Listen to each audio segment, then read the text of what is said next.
आदित्य सोया हुआ था। उसके चेहरे पर सफेद रोशनी आ रही थी। वो उठा, देखा सामने बहुत से सफेद पर्दे लगे थे। वो उन्हें हटाते हुए अंदर जाने लगा। पर्दों की कई परतें लगी हुई थी। वो एक एक करके सबको हटाते हुए अंदर जाने लगा। उसने देखा सामने कोई खड़ी है, मुंह दूसरी तरफ किए। उसके बाल लहराते हुए कमर को छू रहे थे। वो उसके पास पहुंचा और आवाज लगाई, कौन? वो हंसी, वैसे ही जैसे अदिति हंसती थी। आदित्य खुश हो गया। उसने दोबारा आवाज लगाई, अदिति तुम हो? आदित्य खुश होकर उसके पास गया और उसे पलटा।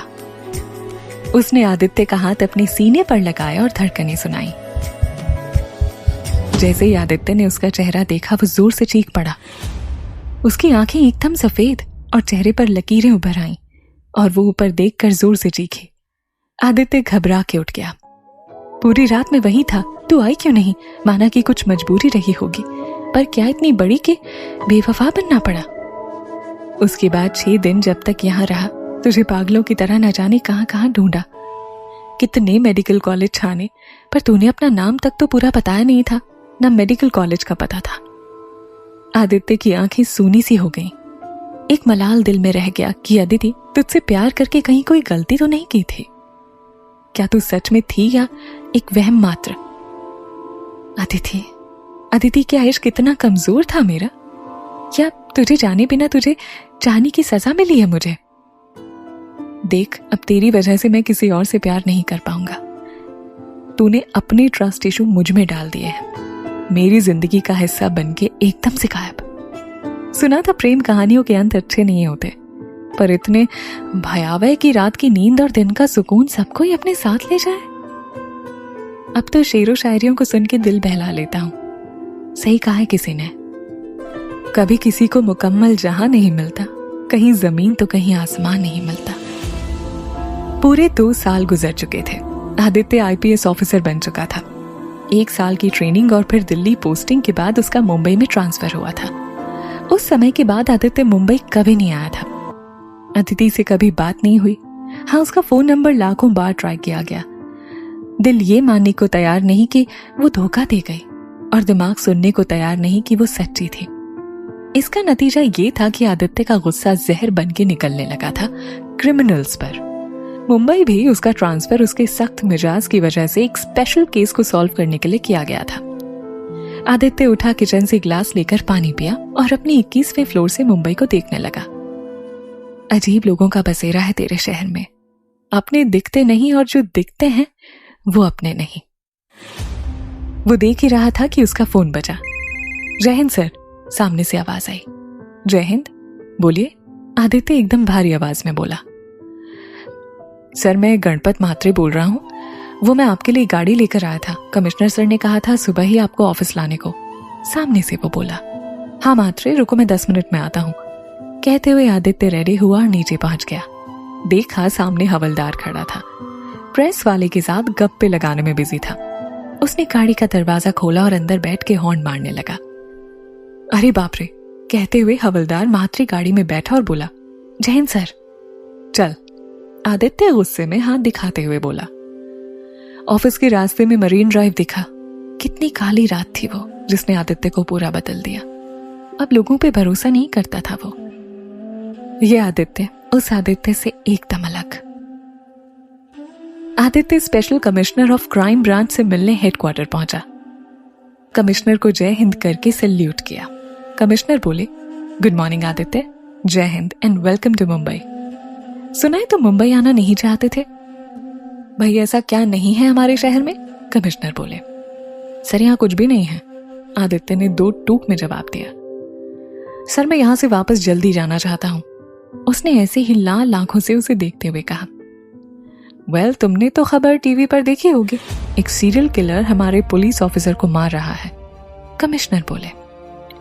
कमिश्नर आगे बता रहे थे, पिछले साल से 6 पुलिस वाले मारे जा चुके हैं। सीरियल किलिंग का मामला है, इसलिए ये केस अब लोकल पुलिस से हैंडल नहीं हो रहा है और इसीलिए तुम्हें बुलाया गया है। तुम्हारी टीम तैयार है, मैं अभी सबसे तुमको मिलवाता हूँ। और उन्होंने फोन लगाया। ऑफिसर्स उनके रूम में आने लगे। इनसे मिलो, ये है सलीम खान, ये राहुल है, ये है कांस्टेबल गुप्ता। और खुशी वो कहाँ है? कमिश्नर बोले। तभी रूम में हड़बड़ाहट में एक लड़की एंटर हुई। सफेद शर्ट, ब्लैक ट्राउजर, बालों में जूड़ा बनाए, कानों में सफेद बूंदे, रिवॉल्वर को पीछे लगाते हुए उसने आते ही जय हिंद सर बोल करके सैल्यूट किया। खुशी, मीट आदित्य। आदित्य सिन्हा, तुम्हारा नया कमांडिंग ऑफिसर, कमिश्नर बोले। खुशी ने आदित्य को देखा और जैसे ही हाथ मिलाया उसकी छुअन से करंट सा दौड़ गया खुशी के शरीर में। उस झटके को आदित्य ने भी महसूस किया। खुशी का दिल जोरों से धड़कने लगा। उसकी आंखों में अजीब सी चमक आ गई। इससे पहले वो कभी आदित्य से नहीं मिली थी, पर फिर भी वो उसे इतना जाना पहचाना क्यों लग रहा था, जैसे उसके बारे में सब कुछ पता हो उसे। वो खोई ही थी कि कमिश्नर बोले, आप सभी को इसके ऑर्डर्स फॉलो करने हैं और ये मिशन तुम लीड करोगे Aditya. Any doubt? No sir, सभी ने एक साथ कहा। जाते हुए कमिश्नर बोले, और लोकल पुलिस की मदद चाहिए हो तो ले सकते हो। तो अब हम मरने वालों की मदद से मारने वालों को पकड़ेंगे, आदित्य ने जवाब दिया। तुम उनकी हेल्प के बिना आगे नहीं बढ़ पाओगे। कीप देम इन्वॉल्व्ड, कमिश्नर बोले। ठीक है सर, आप कहते हैं तो मैं उन्हें इन्वॉल्व कर लेता हूं, वरना ये केस मैं और मेरी टीम खुद मैनेज कर सकते हैं, आदित्य बोला। एक चीज और, हमें जितनी जरूरत होगी हम उतनी ही हेल्प लेंगे। किसी ने ज्यादा चीचपड़ की तो उल्टा लटका के ठोकूंगा, आदित्य एकदम हुड़ हुड़ दबंग स्टाइल में बोला। इतना गुस्सा अच्छी बात नहीं आदित्य। खैर, तुम्हें जो करना है करो, मुझे बस रिजल्ट चाहिए। चाहे पुलिस हमारी टीम का हिस्सा नहीं है, पर हम में से एक है और उन्हें कोई मार रहा है, कमिश्नर बोलते हुए बाहर जाने लगे।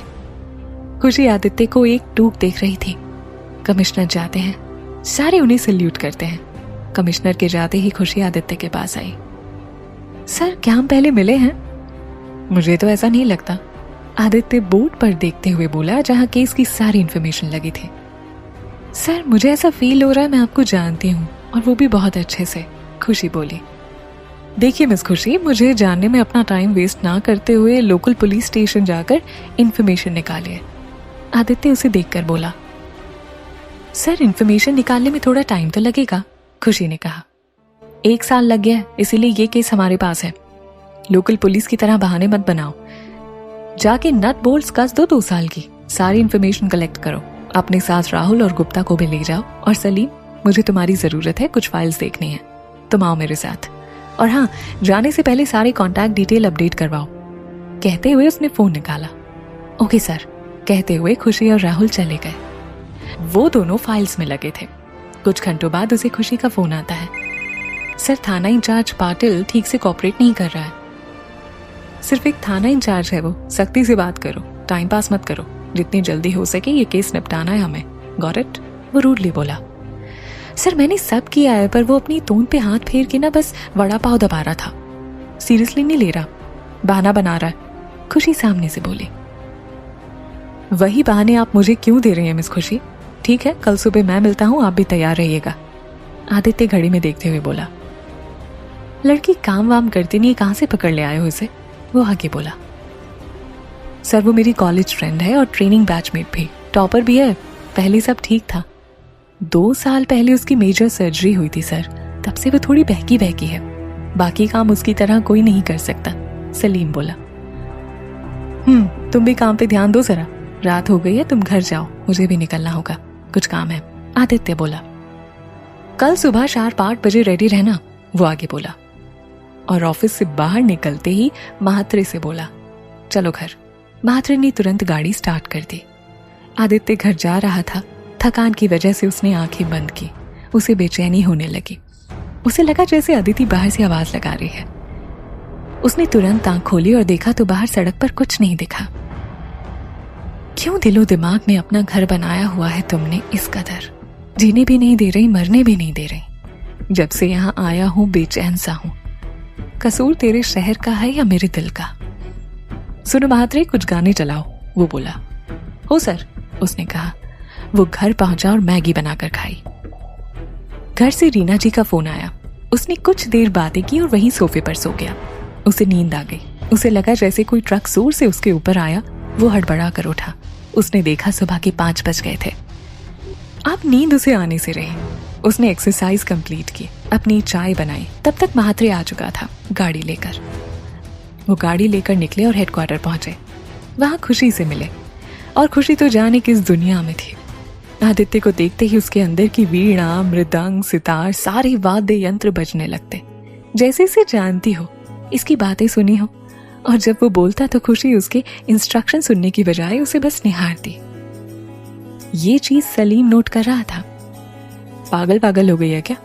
थोड़ा सन की आदमी है, इससे थोड़ा संभल कर रहना, सलीम ने खुशी से कहा। चुप कर, कोई सन की वन की नहीं है, खुशी उसे ताड़ते हुए बोली। वैसे तुझे इसमें अच्छा क्या लगा? सलीम ने पूछा। द वे ही टॉक, वो आशिकाना अंदाज में बोले। ओए कबीर सिंह देख के आई है क्या? सलीम उसे हिलाते हुए बोला। वो झेप गई, उसकी चोरी जो पकड़ी जा चुकी थी। उसने खुशी, सलीम, राहुल और गुप्ता को साथ लिया, निकल पड़ा पुलिस थाने इंचार्ज के पास। थाना इंचार्ज पाटिल ने उसके पहुंचते ही सल्यूट किया। मुझे सारी इन्फॉर्मेशन चाहिए, अभी तक जो भी इन्वेस्टिगेशन हुआ है, सारी रिपोर्ट्स, पूरे 1 साल से तुम लोगों ने जो भी किया है सब कुछ, आदित्य कुर्सी पर बैठते हुए बोला। फाइल्स लाओ, पाटिल ने एक हवलदार को कहा। पूछताछ चल रही है सर। 1 साल से तुम पूछताछ कर रहे हो, अभी तक पूरी नहीं हुई, आदित्य ने उसे घूरते हुए बोला। उसने छेपते हुए इधर उधर देखा, फिर अपने हवलदार आपटे को कहा, अरे चाय वड़ा पाव लाओ, हमारी सीनियर है। हाँ आपटे, गरम गरम वड़ा पाव ला और डाल दे इसके पिछवाड़े में चटनी लगा के, आदित्य ने गुस्से में कहा। खुशी को हंसी आ गई। आदित्य ने उसे गुस्से में देखा, वो चुप हो गई। जाइए फाइल्स लेकर आइए खुद, वो गुस्से में पाटिल से बोला।